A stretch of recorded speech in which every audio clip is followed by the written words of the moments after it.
Ya, lur iki aku wis tekan nganu. Warung Bule Sate ya Bu Nini. Karo iki Bu sapa? Agusta. Agusta. Piye rasane wis tekan kene?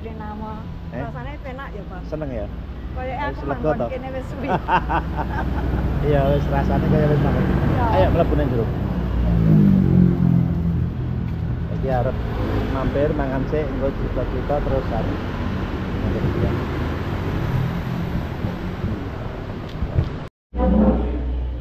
Iki wis tekan Domas jam piro Bu tekan kene Bu? Hah? Jam piro? Jam 2 lewat. Oh, jam 2 lewat 6. Kiat mampir mangan sik. Tak anu ya.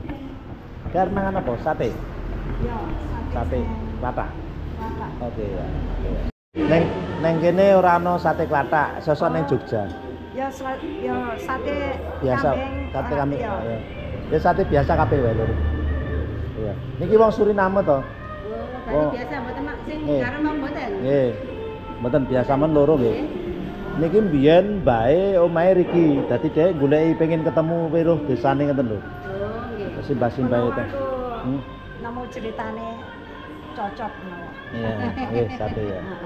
Nggih. Pakai gula apa enggak? Napa? Gule. Gule, gelem gule. Oh, gulangan. Ya. Ya, gulene siji. Sing gedhe ya. Ah, sik cilik bae nggih, cocok calon. Minum. Kowe ngombe apa? Wae drink ke?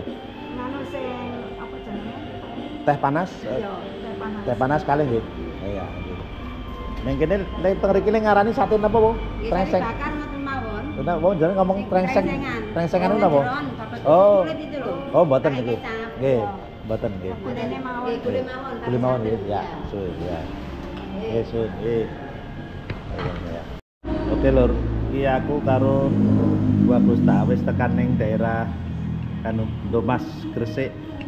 Ya ning daerahe ngene simbah-simbahe, ya, tapi iki mampir ning warung sate Bu Nini lho, delon iki sate niki. Ya. Wong loro le bestel akeh iki. Entek apa ora iki. Alon-alon. Ya. Alon-alon. Nggih. Alon-alon. Ya. Nah, itu. Kora antek ya. Dibungkus. Dibungkus. Oke. Mangan sik ya. Sun ya. Ya aku saiki arep mbrakoti iki. Ya aku nak tindakne, Pak. Aku tak kuat. Aku mengaroni. Parek. Parek, Pak. Satene akeh gaji, separuh kunjul aku mau mangan. Ya, benar ya.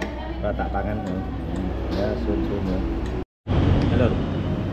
Sate kene modele akeh gaji ngene iki lho.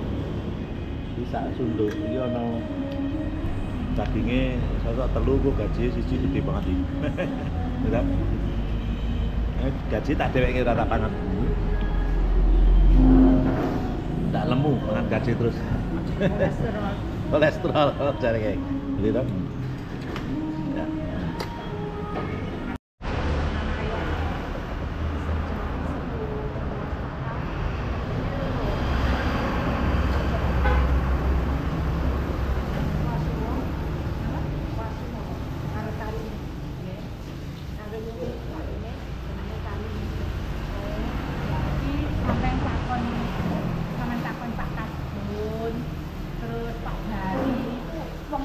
Sesuai oke. Ya. Lah terus warga wong wis meninggal. Pak Wani. Nggih. Orang lama. Lawak tuane jenenge Pak.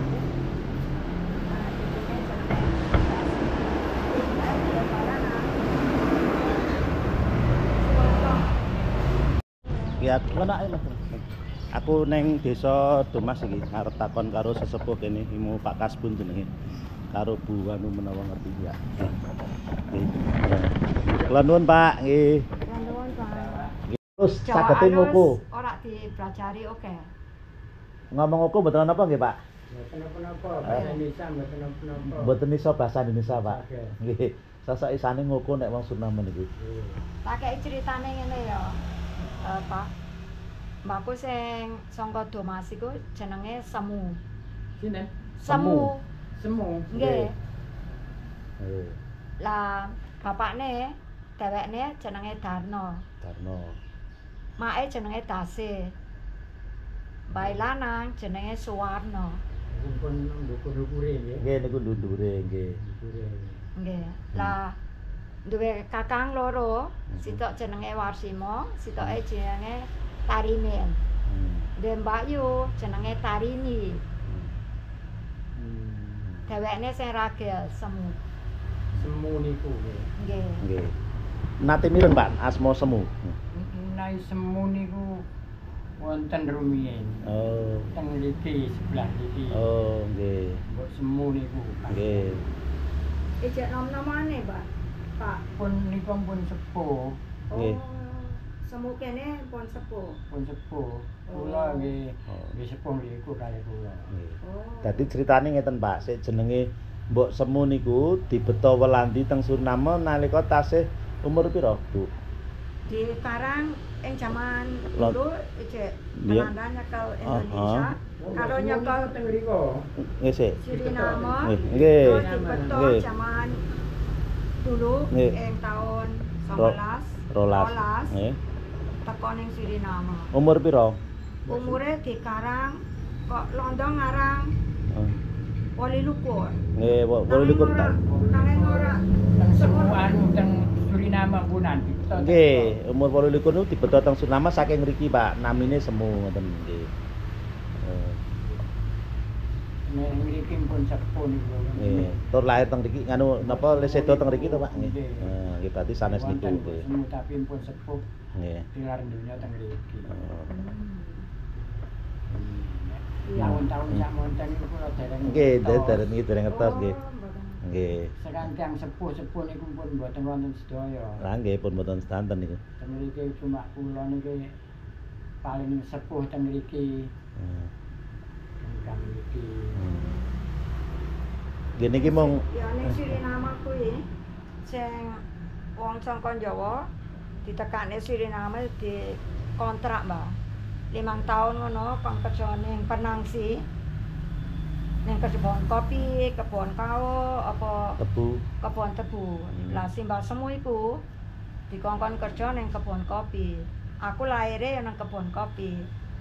Makku lahire ya nang kebon kopi kono Purborek. Sampeyan lahir tahun pira? 19 19. 50 Oh. papat. 19 sekepapat, Pak. Iki 71 tahun. Umurku 71. Ini sebentar. Nggih. Ngene iki Simbah 76 ora kata atuh. Generasine ora ada ya. Ora atuh ya. Lah nak iya, nak simbahku Semu iku ya antarane wong tuane sampean. Mbah Semu niku. Nggih niku ampun sepuh kok, wis tuwa. Ora mbakku Semu.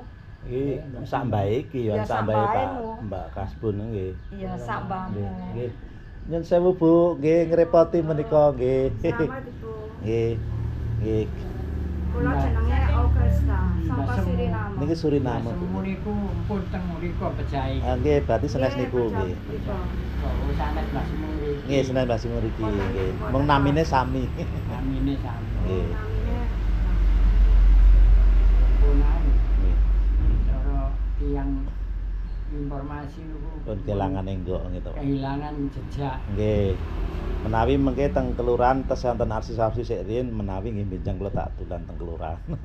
Menawi Nah, tak rungokke simbah-simbane Pak Kasbun Heeh.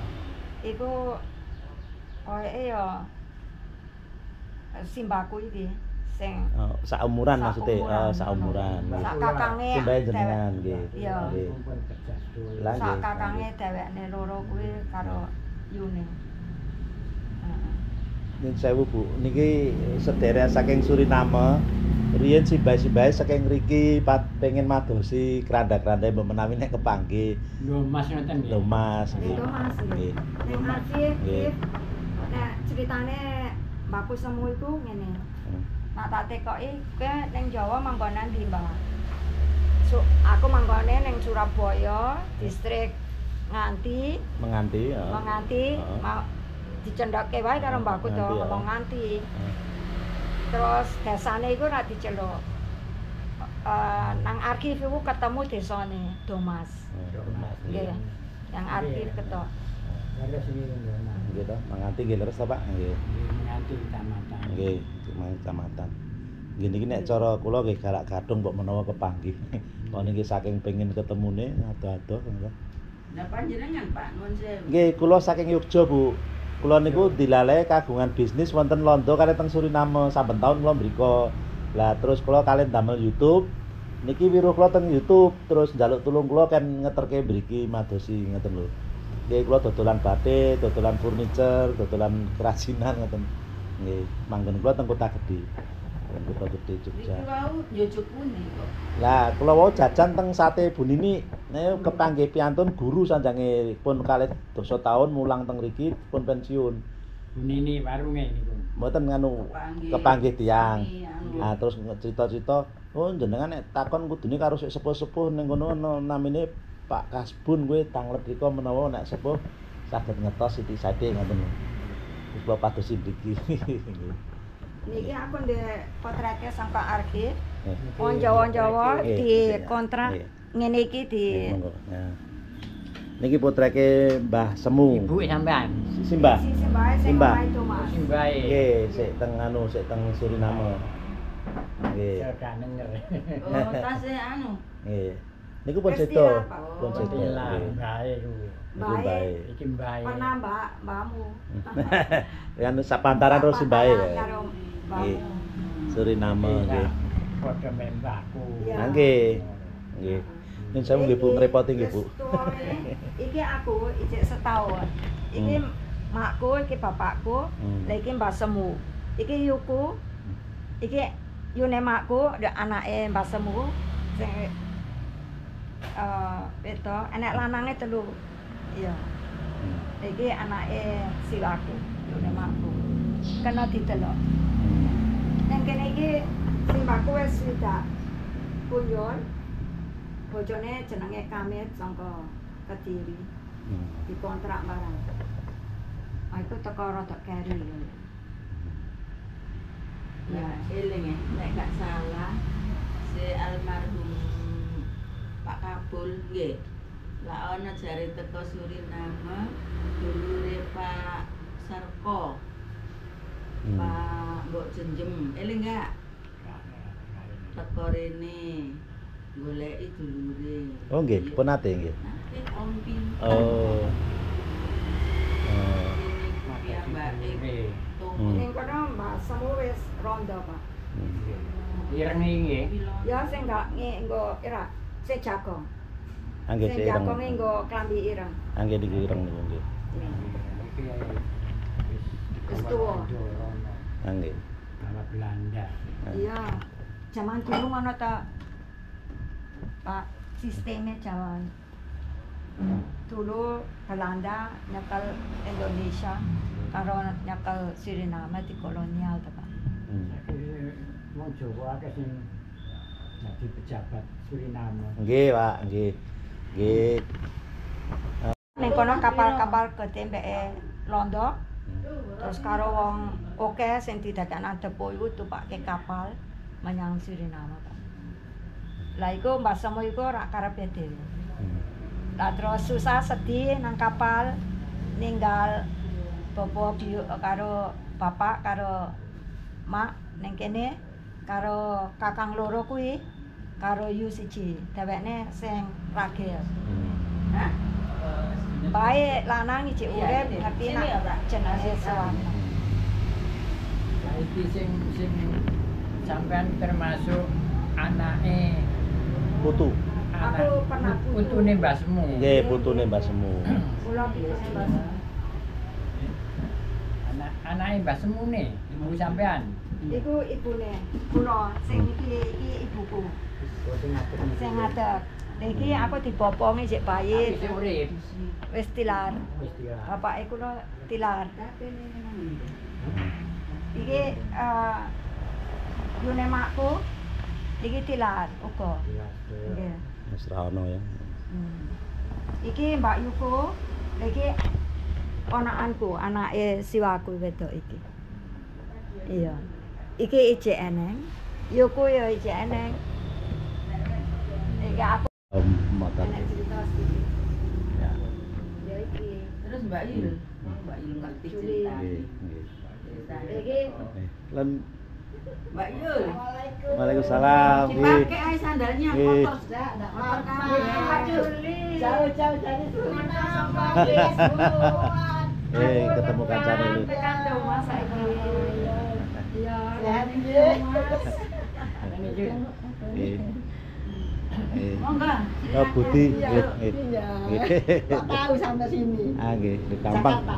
Mboten kula Jogja. Oh, Jogja. Nggih. Iya. Akhirnya ketemu.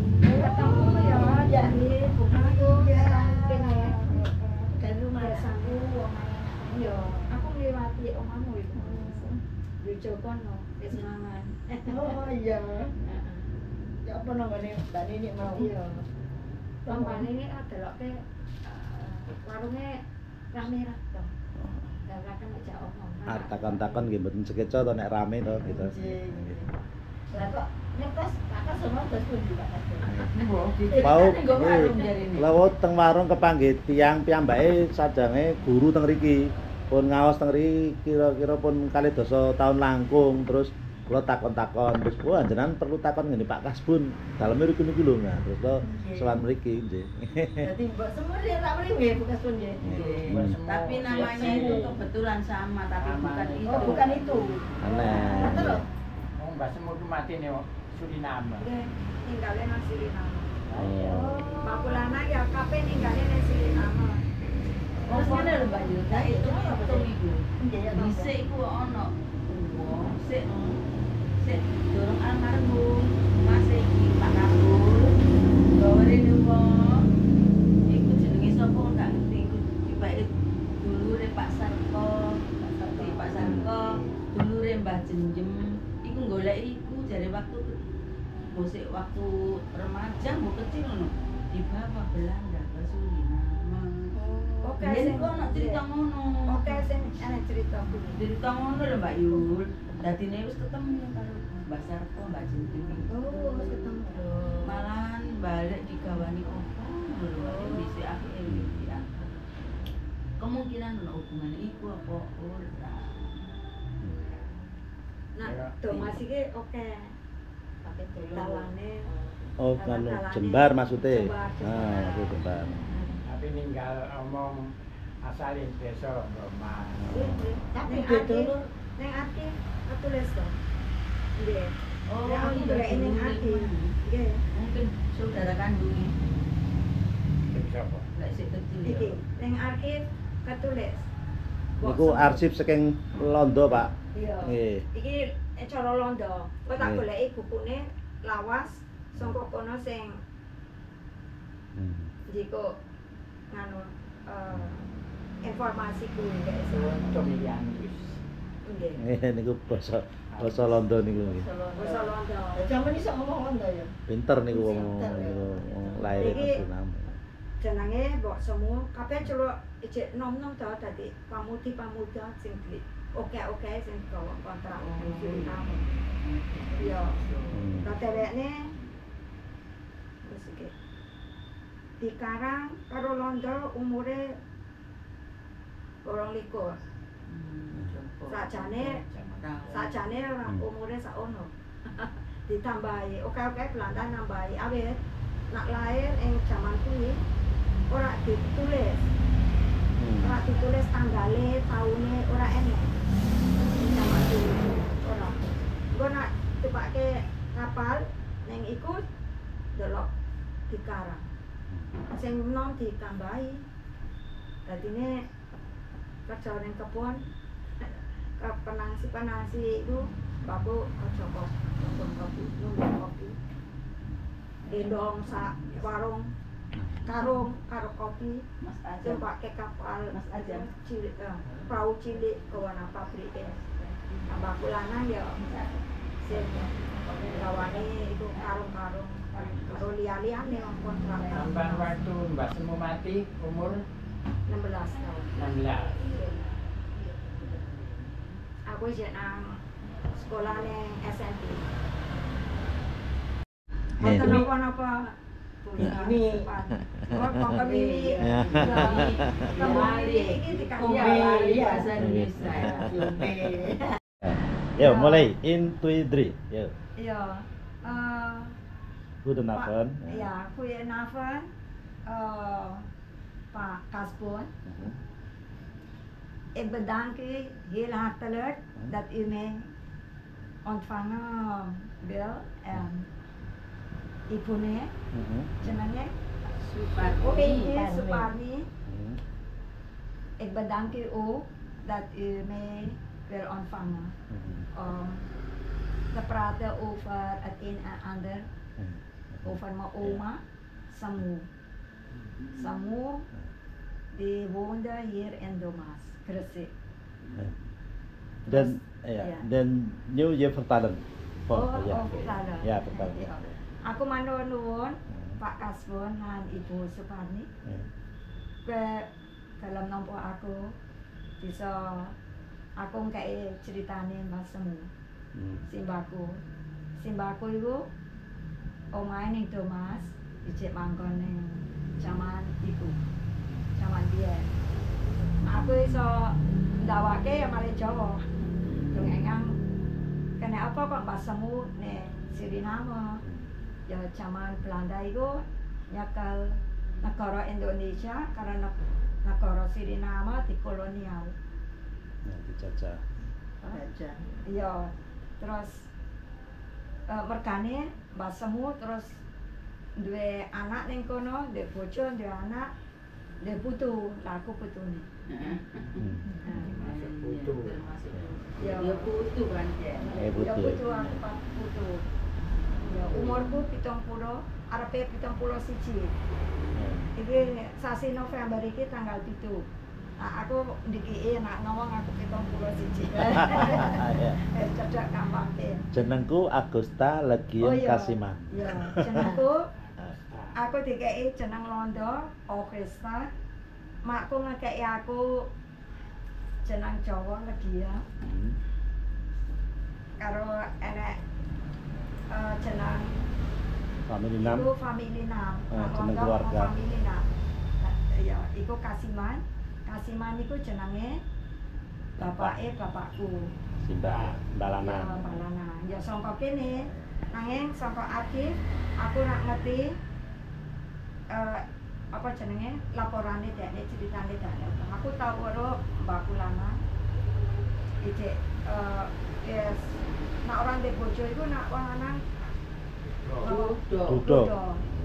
Lah aku cek cilik ngono 5 tahun 6 tahun tau dijak pakku pilih Mbak Kasiman itu ado. Sangka mbokku ado. Aku dibonceng sekitar. Tapi nak Domas. Ya, Boten niku nak cerita Mbak teng Kasiman, Suriname, Pak. Oh, Ya, Suriname. iki cerita teng dongengan Suriname. Nggih. Iya. Lah aku ngertine susu Mbak Semu, alien Mbak Semu kawit makku enek nunut karo makku sing manggon. Makan dhewekne mati.